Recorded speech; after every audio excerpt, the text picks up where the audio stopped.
आज पूरे इंडिया में शायद कोई शख्स ऐसा होगा जो उस शख्स को न जानता हो कि जिसे देखने और सुनने के लिए लोग लाखों की तादाद में घरों से निकल जाते हैं। और ताज्जुब की बात तो ये है कि वो शख्स जिसको देखने और सुनने के लिए लोग घरों से निकलते हैं, ना वो किसी मुल्क का पीएम है और न किसी राज्य का सीएम है। वो किसी स्टेज से बोले या किसी पार्लियामेंट से खड़े होकर बोले, उसकी आवाज़ शेर की दहाड़ से कम नहीं होती।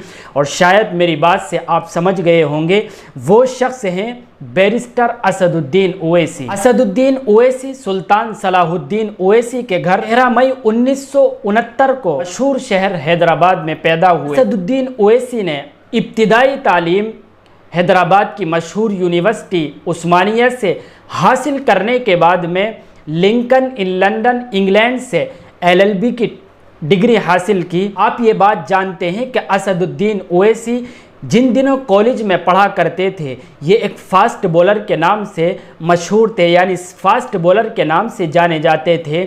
लेकिन इनके वालिद और दादा का सियासत की दुनिया में एक अलग मकाम था। जब ये इंग्लैंड से बैरिस्टर बनकर वापस आए तो इनके वालिद यानी सुल्तान सलाहुद्दीन ओवैसी ने 1994 में विधानसभा का टिकट दिलाकर इनको इलेक्शन लड़ाया, जिसमें असदुद्दीन ओवैसी ने शानदार कामयाबी हासिल करके सियासत की दुनिया में कदम रखा। आपको जानकर शायद हैरानी होगी कि ये पार्टी यानी मजलिस इत्तेहादुल मुस्लिमीन ये बहुत पुरानी पार्टी है, यानी 1928 में इस मजलिस इत्तेहादुल मुस्लिमीन की बुनियाद नवाब महमूद नवाज़ खान ने रखी थी।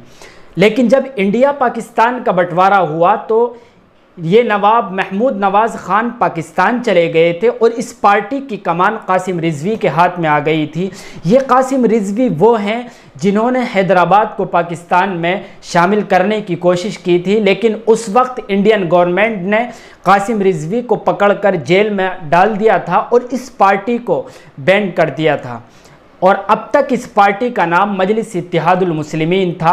लेकिन जब 1957 में इस पार्टी से बैंड को हटाया गया तो पूरा नाम इसका ऑल इंडिया मजलिस इत्तेहादुल मुस्लिमीन कर दिया गया था। और अब इस पार्टी की कमान असदुद्दीन ओवैसी के दादा अब्दुल वहीद ओवैसी के हाथ में आ गई। उन्होंने इस पार्टी को मजबूत बनाने के लिए बेइंतहा मेहनत की थी। लेकिन 1976 में जब उनका यानी असदुद्दीन ओवैसी के दादा अब्दुल वहीद ओवैसी का इंतकाल हो गया तो इस पार्टी की कमान असदुद्दीन ओवैसी के वालिद सलाहुद्दीन ओवैसी के हाथ में आ गई थी। वो इसी पार्टी से तकरीबन हैदराबाद से 6 मरतबा लगातार सांसद बनाए गए। 1999 में अपनी सेहत की खराबी की वजह से वो MP की सीट अपने बड़े बेटे असदुद्दीन ओवैसी को दे दी थी, जिसके बाद 2004 में असदुद्दीन ओवैसी इस पार्टी से पहली मरतबा सांसद बनाए गए और इससे पहले कई मरतबा वो विधायक रह चुके थे।